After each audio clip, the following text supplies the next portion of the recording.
I facilitate, I run the operations side of things, I'm the cleaner, I'm the tea lady. I think they're cheeky. I think they are pushing the boundaries. I'm pretty much everything.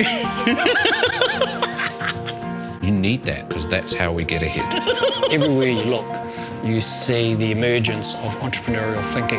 Our dream is to improve the lives of 10 million Indigenous people around the world. And so we went, actually, if we're about changing the world, if we really think that we can do that, how about we set our sights on working with Maori, which is how we landed on this concept of improving the lives of 10 million Indigenous people around the world.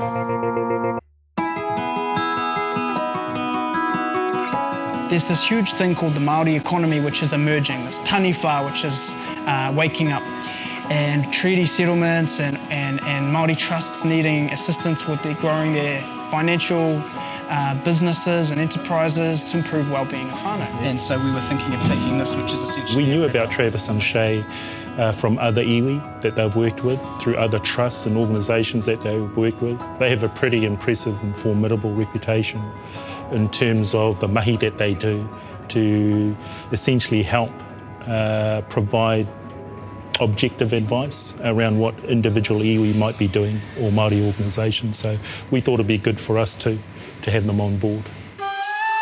Te Whare Hukahuka o Tangaroa is the name that we've been blessed with by our first iwi partner, Ngāti Pūkenga. Essentially comes from a story of the first whare that was built by Tangaroa under the sea. And that whare under the sea was the home to all of the sea creatures. And it burned down through some circumstances. And as the different fish escaped and sea creatures escaped, they were all marked with some blemish, and that is why we have the many different and variable forms and types and colours of sea creatures. So essentially the name Te Whare Hukahuka o Tangaroa refers to the whole domain of creation and innovation, and that was the prototype for all whare that we have now.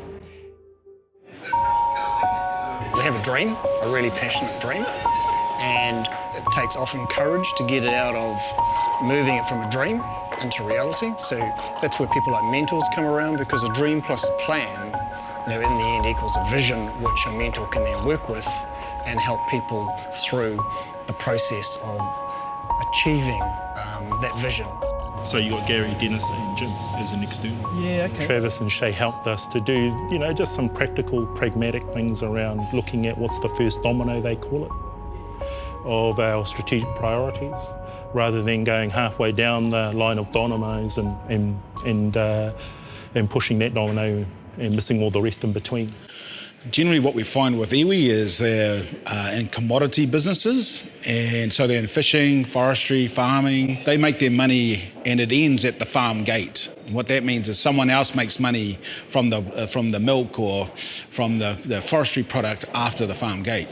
Our recommendation for iwi is to look at taking your log and what can you turn that log into? Is it some sort of furniture?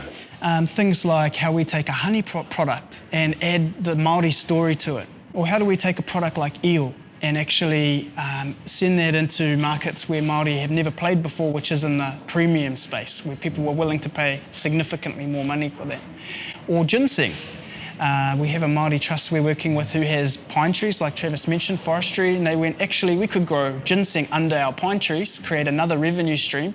And so that was the second evolution. The third evolution is to go, okay, how do we take that ginseng and put that inside another product and maybe combine it with honey, or make it into a cosmetic product, or make it into some sort of health product.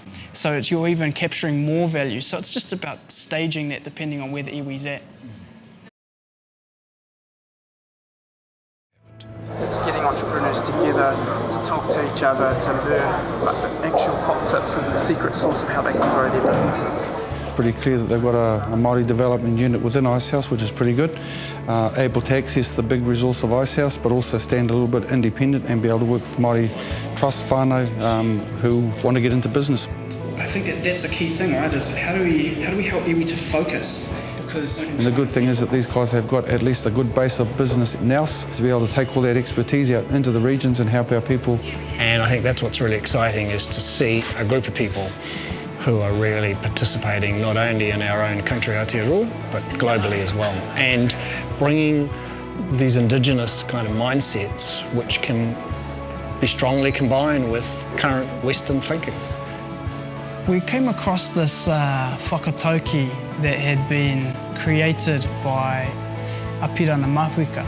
This whakatauki was kia tū koe ki te kei o te waka, kia pakia koe i ngā ngaru o te wā, which essentially means stand at the prow of the waka and feel the waves of the future biting at your face. And I really like that kōrero, and I like that kaupapa, because essentially what it means is be brave, be prepared to think differently, and be prepared to take the hard knocks of what it means to be in a position of leadership going into an unknown future.